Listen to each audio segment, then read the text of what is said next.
Thank you so much for tuning in. This is Smart Moves for the Stiff Mind here on WNYU 89.1 FM and WNYU.org.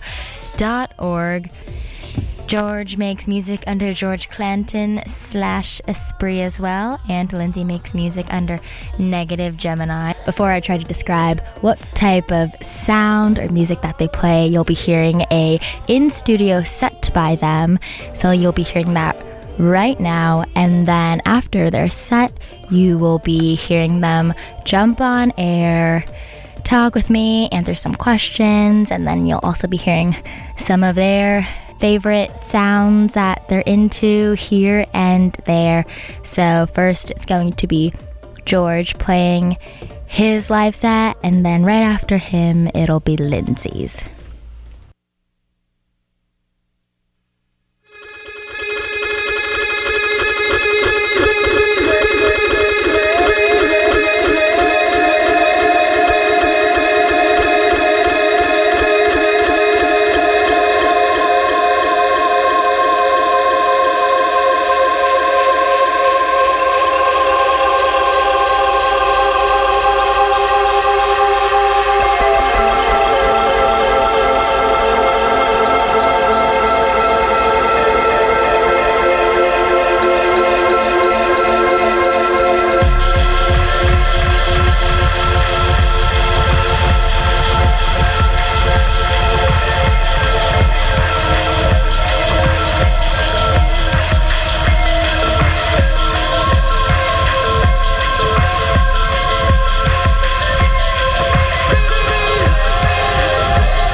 Okay.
Hi, my name is Lindsay, and I am Negative Gemini.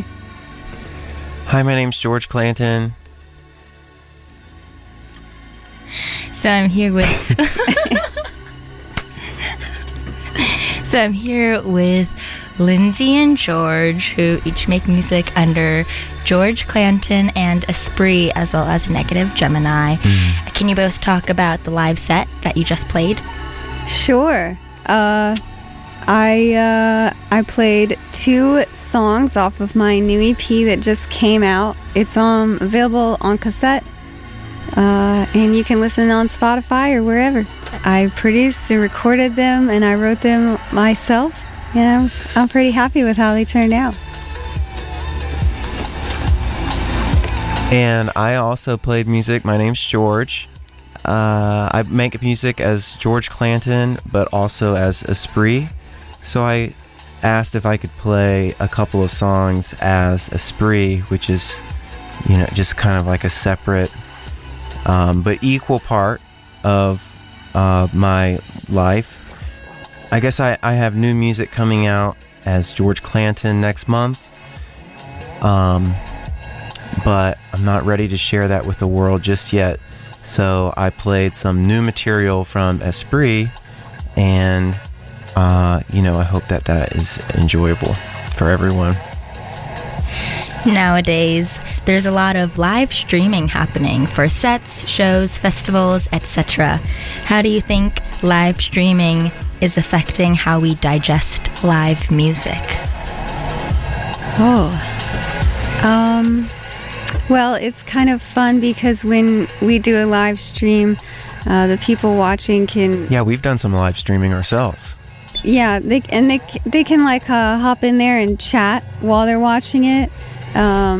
So in that way, it's kind of interesting to be able to see people's like real-time responses to things. Whereas if you're playing for an actual real live audience,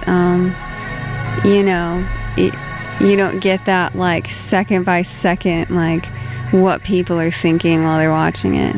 I think particularly for artists like us, our story is kind of like built on the internet. So that's how we came to be heard for the first time.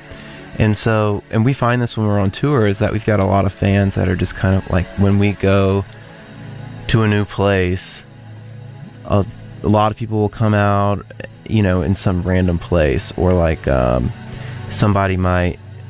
we might go to, I don't know, we did a show in Tennessee, and then people were driving from the surrounding states to come in and see us. And I think we've just got like a lot of, it's not a regional thing, we've got like a lot of fans kind of diffusely around the country, so they might not have an opportunity to see anything that we do live. And that's why I like to do, I like to do the live streaming when we can. But of course, you also kind of like tilt your hand. You don't want to give everything away, like your little surprises and stuff. So you kind of have to keep, some things, come up with some new ideas for the streaming, or conversely some new ideas for the live show to keep it interesting, which is hard, because coming up with any ideas is kind of hard.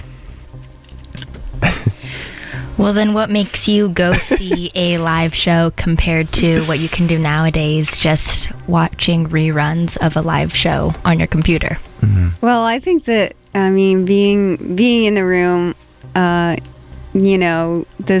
sound system, like really being able to feel the music sonically, vibrating your body is like really like something that you won't ever get watching something on the computer. Drinking beer alone in front of the computer can be a depressing affair. And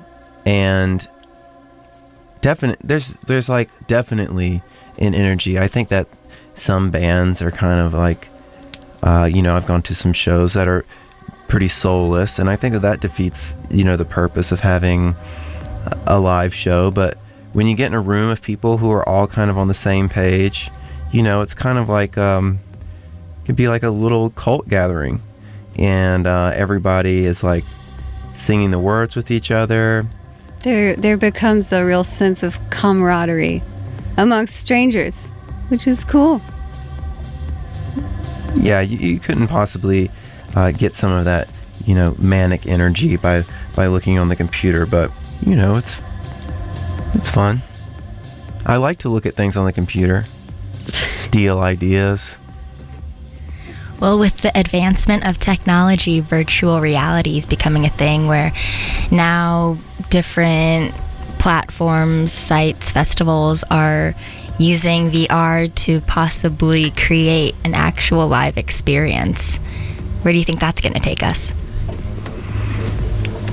I think it'll be the same that's thing. Right up your alley. Yeah, I'm really into VR, and I was working with these guys and spent a lot of my money like trying to create this virtual reality world, and we made the world, and then that we were going to perform in, and had like all the cameras and how it was set up. I was going to be performing like on top of a pyramid, and we have all that. I can even show it to you. It's crazy.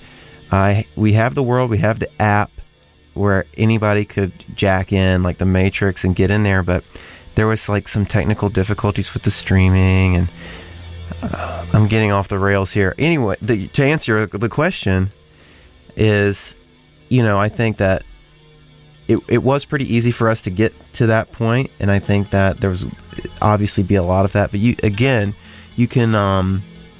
I think it's the same thing.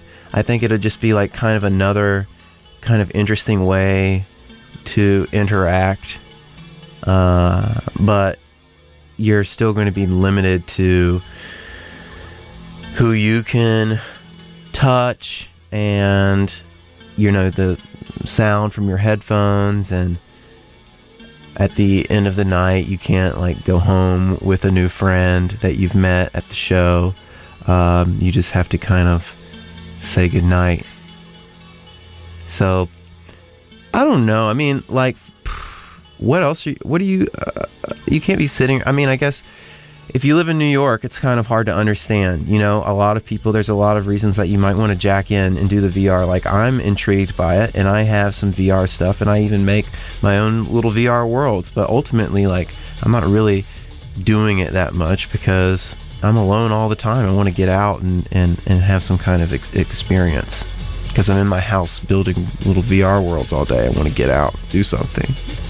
So you don't think that VR can ever get to the point of an actual live in-person experience? I don't know. I hope not, because that's how we make our money. So I guess we could charge VR tickets, and then I wouldn't care. Maybe I could just build a stage in our house, and then we can just perform there, and then everything would be really comfortable. We wouldn't have to deal with any like strangers, telling us what to do. What am I talking about? I'm not doing a good job portraying myself. I sound crazy. Maybe. No, you both sound very interesting. Oh, thank you so much. Both of you are sometimes called internet artists because of your strong online presence and fan base. Where are some parts of the internet where you find hidden music to exist? Like, where do we find hidden music, or where do we hide our music online? Both, if you want to share the secrets. I feel like I do a lot of like letting the YouTube just go. Yeah, that's pretty much it. The YouTube algorithm. Everything is hidden in plain view on YouTube.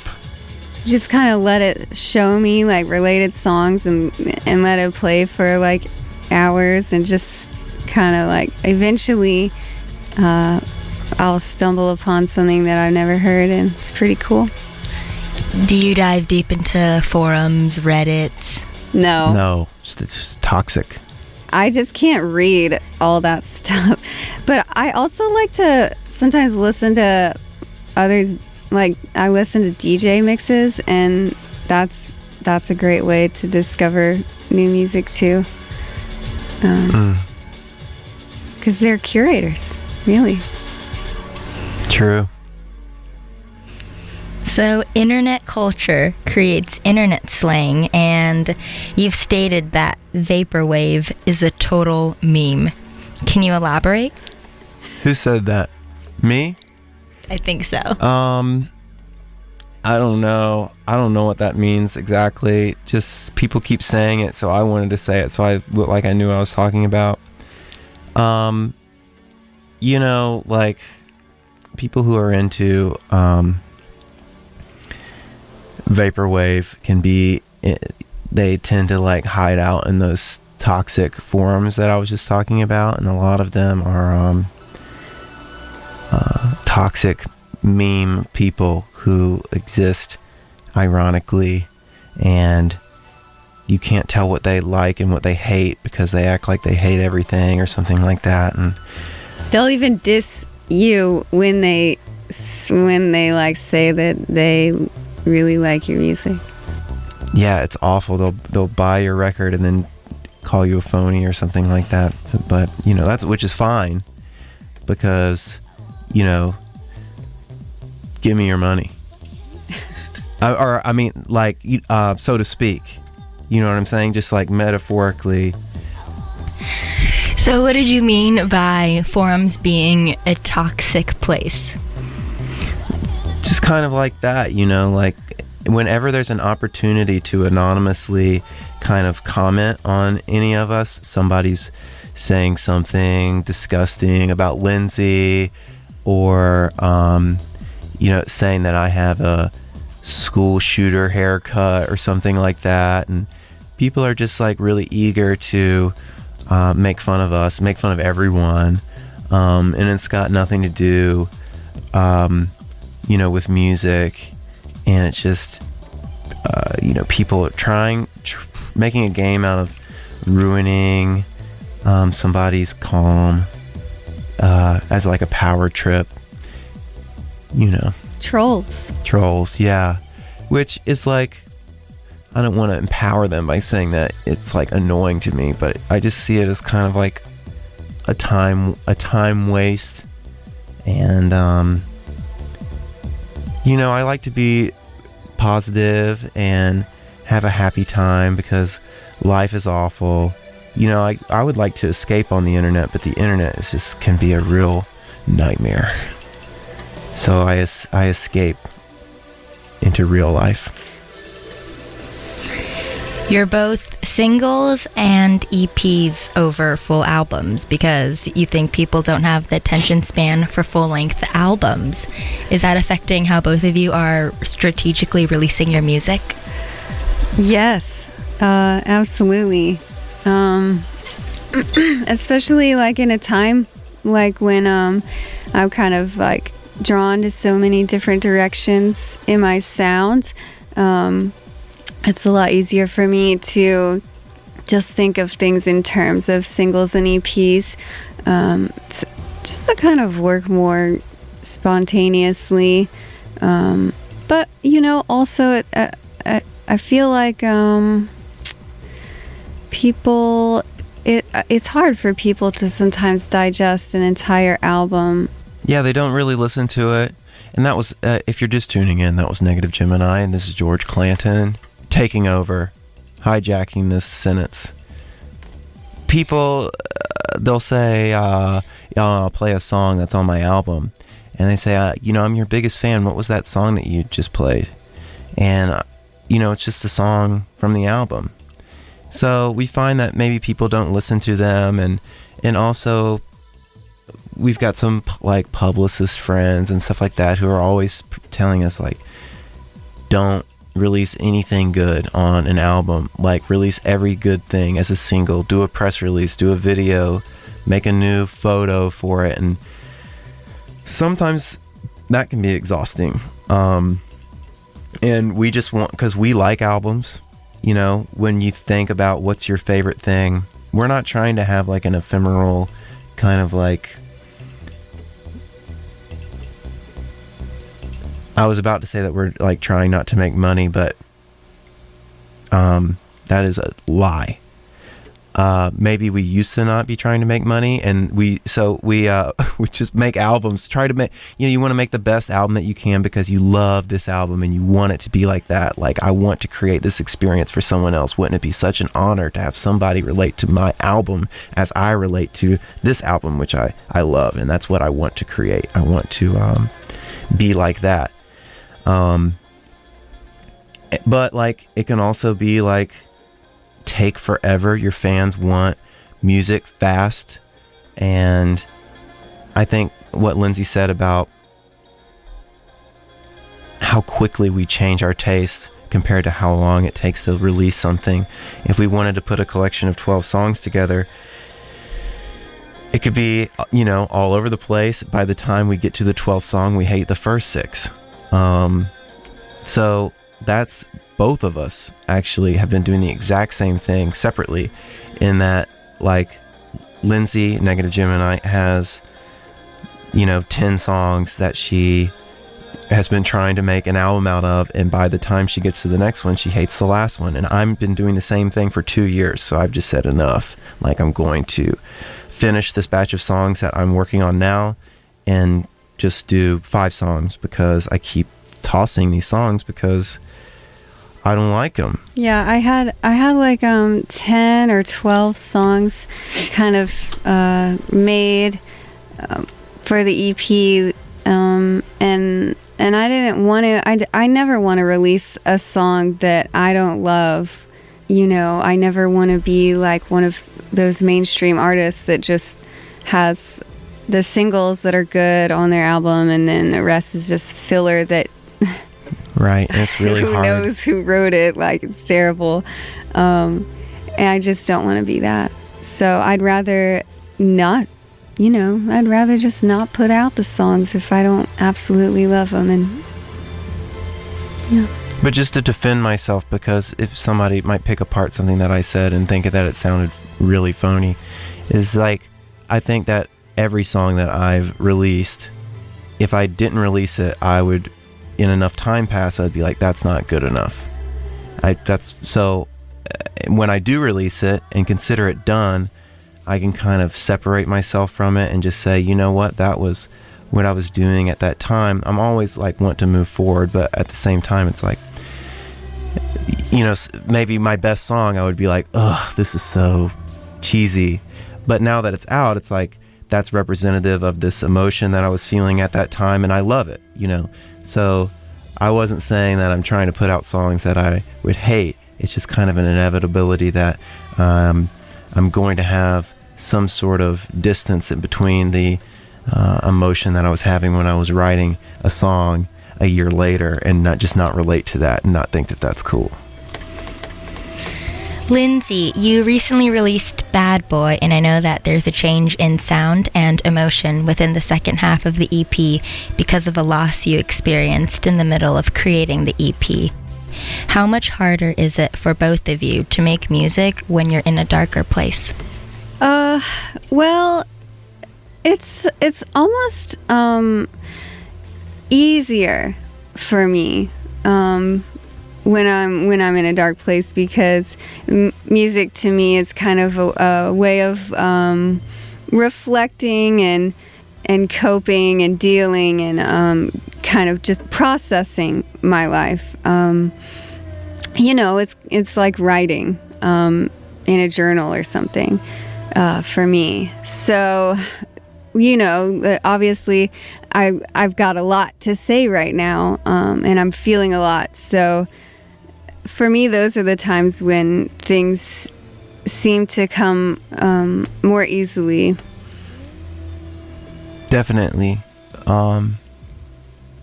Much easier. When I'm happy, I don't really I feel like there's times when I don't make music for a while. Definitely. Yeah. You have to search for, nobody wants to hear a song about, how healthy my dog is or whatever. I'm well rested. Everything's fine. So, or maybe they do, but it's hard to write a song about that because it could be really boring. So when you're actually feeling like I think that we tend to kind of like, both of us do emotional songs. We like to belt them out sometimes. And you can't, like, you have to be able to like tap into some sort of emotion to write a song that's not totally phony. And we don't want to write a bunch of phony songs. Yeah. From making music in spacious Virginia to the densely crowded New York, how does physical space affect both of your music makings? It's kind of funny because we like have all of our stuff in my parents' house right now, which is like a whole house, and we still somehow feel like cramped, like we don't have enough space. So it's just kind of always seems like we're crammed into a little space, no matter where we are. But I don't know. I want to be in like a giant garage. That's my dream. A hangar. And I think, speaking like on the city level, Virginia is uninspiring compared to New York. And we thought that maybe trying to go back to Virginia would take a little bit of the pressure off of finances and but Alicia Keys said the lights will inspire you, and that's so true. It is very true. Like, she's right. I should have listened to her. I just thought that I was on one and could just be inspired anywhere, but it's not true. You really have to kind of mold your life it felt in a way kind of like stepping off of the ride or something, going to Virginia, just I don't know. When we were here for 2 years, we were working all the time, and it was really stressful. And then I think that we just like went to Virginia and just like slept for like a year and didn't accomplish very much. We went on tour and we wrote a lot of music that we erased. It's like it feels like only just now are we really like getting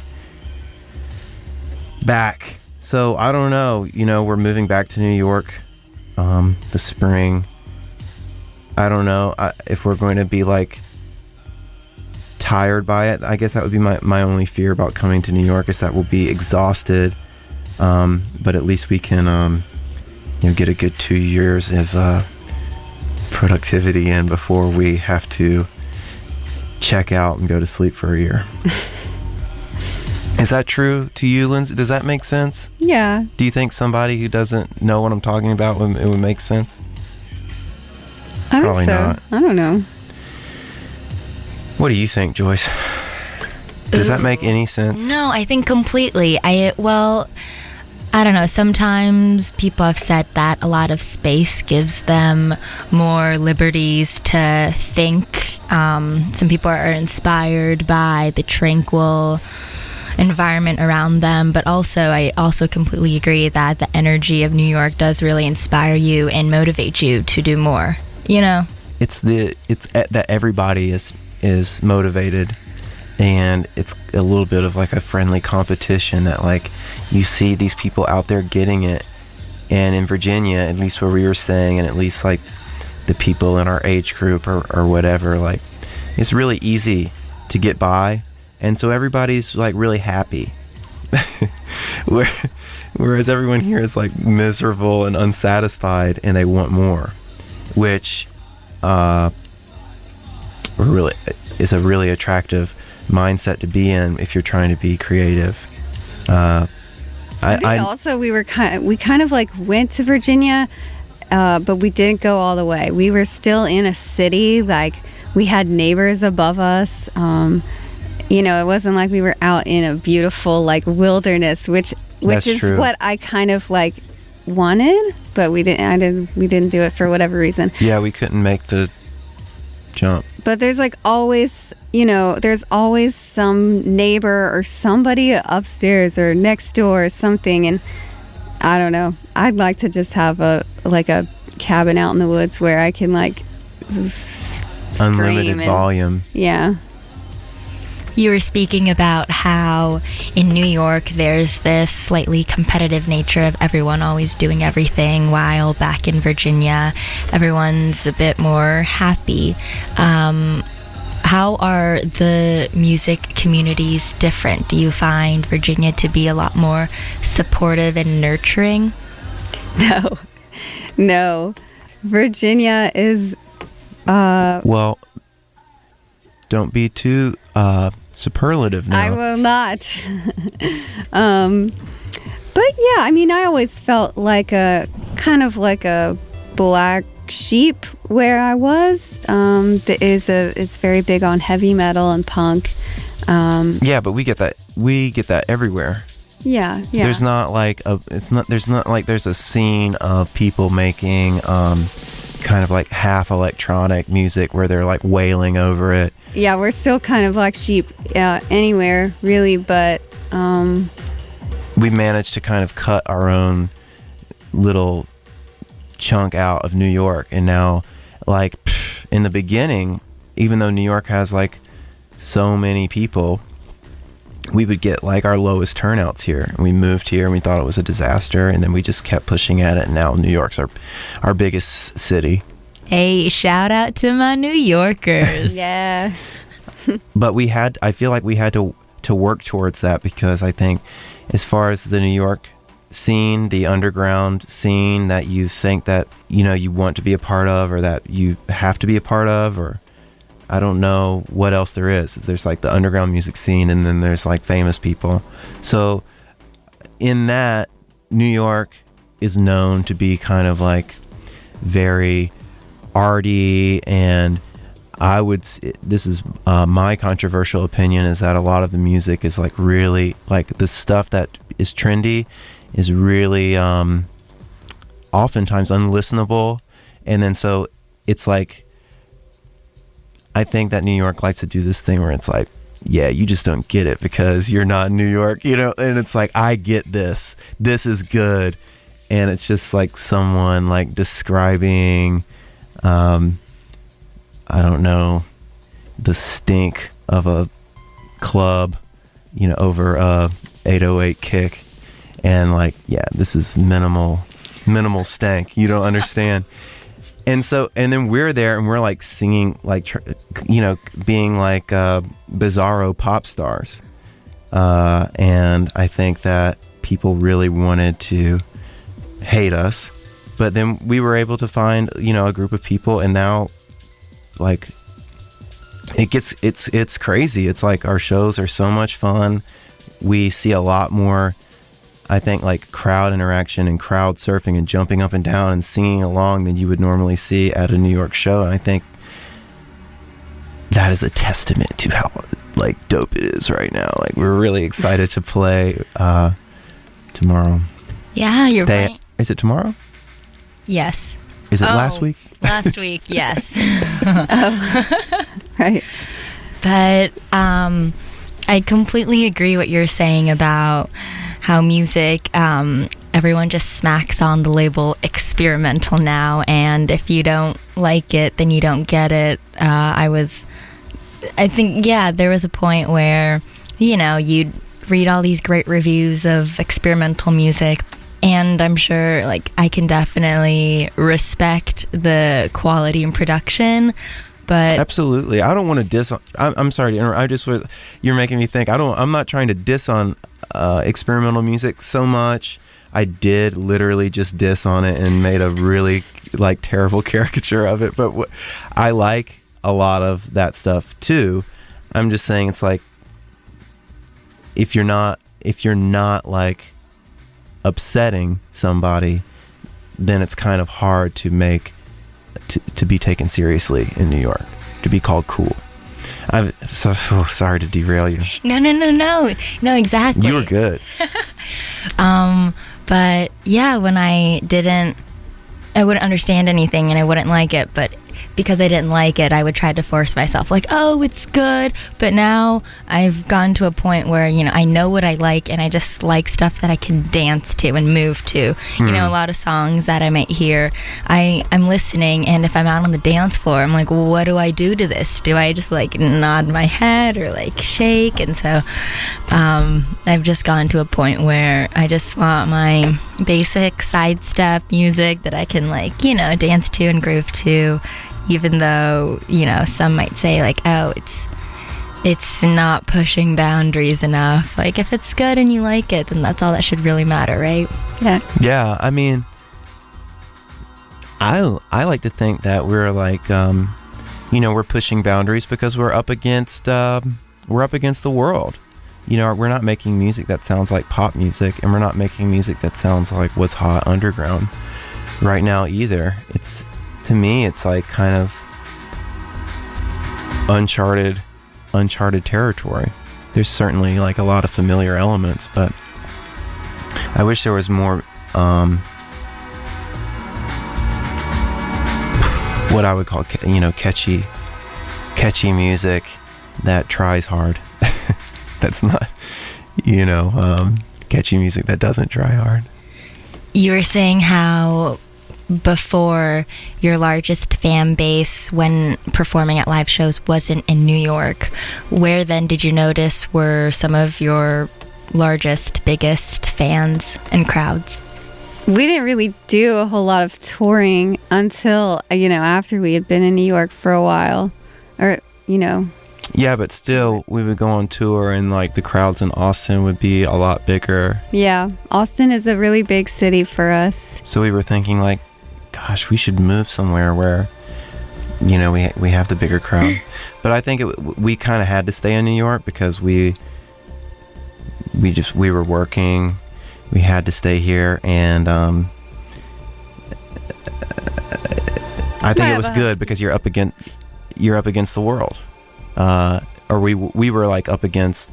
It made us try harder to make our shows special, make our music better. Why aren't they liking us? That kind of thing. Yeah, I think it was probably like healthy, and why would I have a bunch of people at my show here when like nobody knew who I was? I was just starting out, like. And there's a million things to do. Any night. And that's what I was saying, like that's what I miss about New York. It's kind of like the things that I didn't like about it I like now because it really pushed us in a way that we didn't like, but that helped us so much. So with your really strong internet presence, how is that being translated outside of the internet? I think that it's kind of like when we're touring and we go to a city for the first time and we're surprised that there's a great amount of people there and they're all like singing along and stuff, and we've never even been to that city, and that's thanks to like the internet. We don't get a lot of radio play. We don't get, it's all on the internet.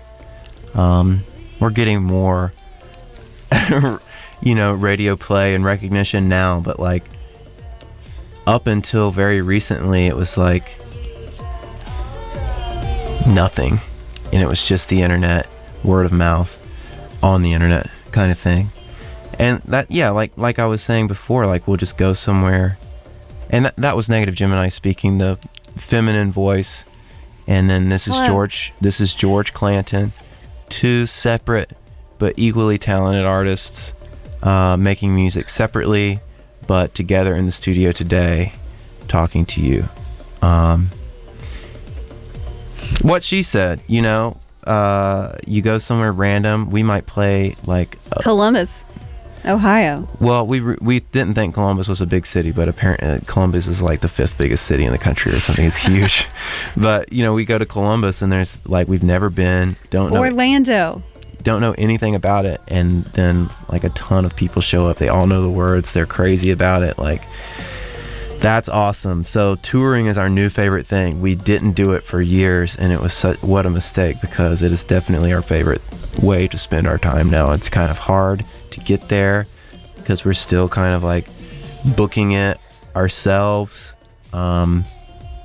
We've tried everything. Like, we've tried booking agents, but it's like, if you want to do something right, you've really got to, I guess with the level that we're at, it's hard to find somebody who's going to pull out all the stops and work their butt off on your behalf, because 10% of what we make is not like enough when somebody can make a lot more working for someone else. So it worked out that we could do a better job. Surprisingly, we surprise ourselves that we do a better job booking ourselves, doing everything ourselves. At this point, we do a better job than anybody who's ever tried to help us. Both of you also run your own label, 100% Electronica. Perfect transition, right? Yes. Do you want to talk more about that? Sure. We started it, I guess, like 3 years ago. Something like that. Something like that. Our friend was like, we were kind of just like, we don't really want to give away like a huge percentage of our livelihood, or 100% of the rights, which is scary. Yeah, or risk like losing some artistic control, or just all sorts of stuff. And our friend was like, "Oh, you guys should start a record label then." And we were like meeting with lots of indie labels, and nobody really like wanted to commit and say, we're going to give you X amount, advance, which it's not so much about. And they're saying, like, that doesn't happen as much anymore. You really kind of have to prove yourself. And it's like, well, if I'm going to be proving myself, I may as well reap all the benefits. Like, I want somebody to, because I've seen enough music documentaries to see it go wrong, and I feel like the advance is kind of like a guarantee that we have to at least put in enough effort to make our money back on you. And I don't want to spend 2 years of my life making an album, give it to somebody who's just going to like not promote it, but then at the same time reap all of the rewards of my promotion of because we do a lot of we do everything else ourselves, so why not? And so we decided to make the label on kind of on a whim, just to see what would happen. Try to make some professional connections with distribution and all of that, and it actually I guess because of our successes immediately following making the label, some of those things were like really easy for us to do, and it's been a successful venture. It's like that's what's the label is what is paying the bills right now. Like, if we didn't have that, it would be a lot harder. We've made a lot of connections through that idea that we otherwise wouldn't have. All of the releases have been really successful, and I think that might be due in part to the fact that we only have maybe 1 to 3, I don't know. Yeah, like 3 releases a year. So we put just all of our effort into making sure that the physical product is awesome, and that it's well promoted, and really try to integrate it into like our whole culture that we've built around the label, and include them in like our shows and stuff. Yeah, like this show that we're doing now, our newest artist, Satin Sheets. And I guess we'll play something from him. So we got him to come from New Zealand to play with us, and we did a live stream a couple of weeks ago. We introduced him, to our world that way, and we're trying to come up with what can we do uniquely as a label to that would make give you incentive to be a part of it. And so we're doing these like live streams that have kind of a built-in audience. We're doing the virtual reality music videos, and I think that he's going to really benefit from having this opportunity to play to a very likely a sold-out crowd at Elsewhere tomorrow or last week. We'll see if it's sold out next week. If I'm not mistaken, your label releases material by sold out or not currently running pieces by artists as well as newer artists. Right, like out of print stuff. We'll find that artist and say, hey, we can give you this deal. What do you think? And sometimes it works. Like, we've definitely reached out to a lot of people who have said no, but mostly in Japan.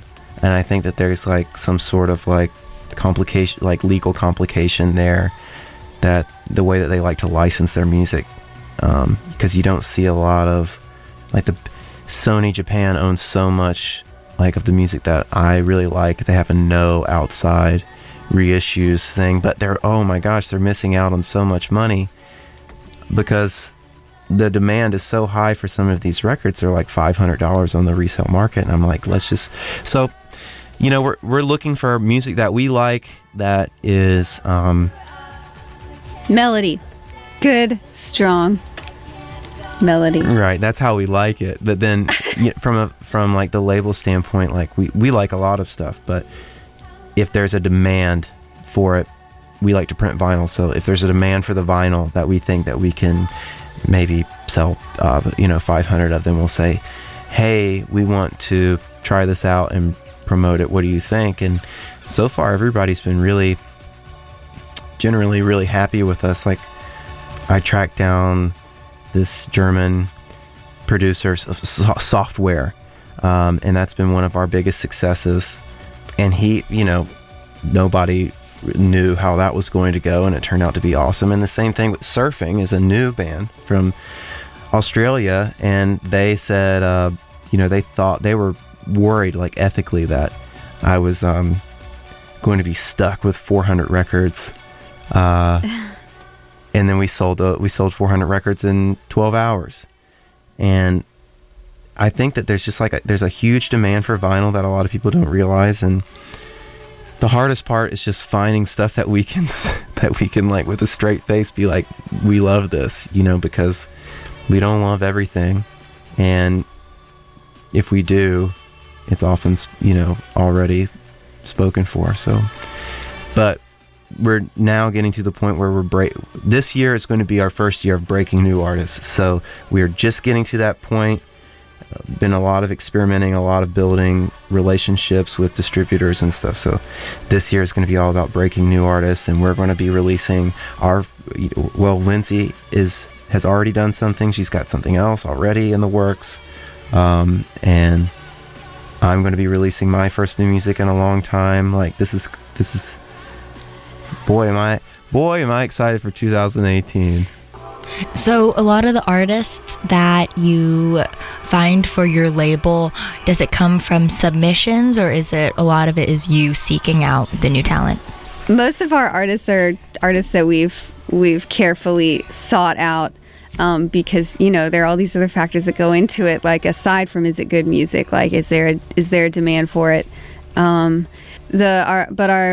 Actually, our newest artist, Satin Sheets, is one that we found because he sent us a demo. He sent us a cassette of his music and a letter to George, and we listened to it, and we were so impressed with it. It was like I had an unexpected package from New Zealand, and it had several cassettes in it and a letter. And it's like, we get a lot of unsolicited informal submissions all the time, and it's just like, somebody who hasn't maybe hasn't put in very much effort a lot of the time, it's just like not a good fit. And unfortunately I've taken to kind of like ignoring everything because I'm very lazy, or I'm very like kind of focused on my own stuff. And I just feel like you'd really have to dig through a lot of bad stuff to get to the good stuff sometimes, and it takes a long time. Like, I don't know, I just I'll do it sometimes, but not often. And this was a really good way, because to me that was like some kind of grand gesture, and I was like, wow, I have to listen to this. What are the chances that I'm going to like it? Like, almost none. And I loved it. I like loved it. And we immediately, like, I got in touch with him the day that I got the mail, and we immediately like came to an agreement on what we were going to do next. And now he's in New York playing with us, like, so that was cool. Like, I'm glad. I wish like more really awesome people would send me stuff with a letter so that I would be forced to listen to it. But what are the chances that it's going to blow my socks off? I don't know. So I was so glad. It's like meant to be kind of thing.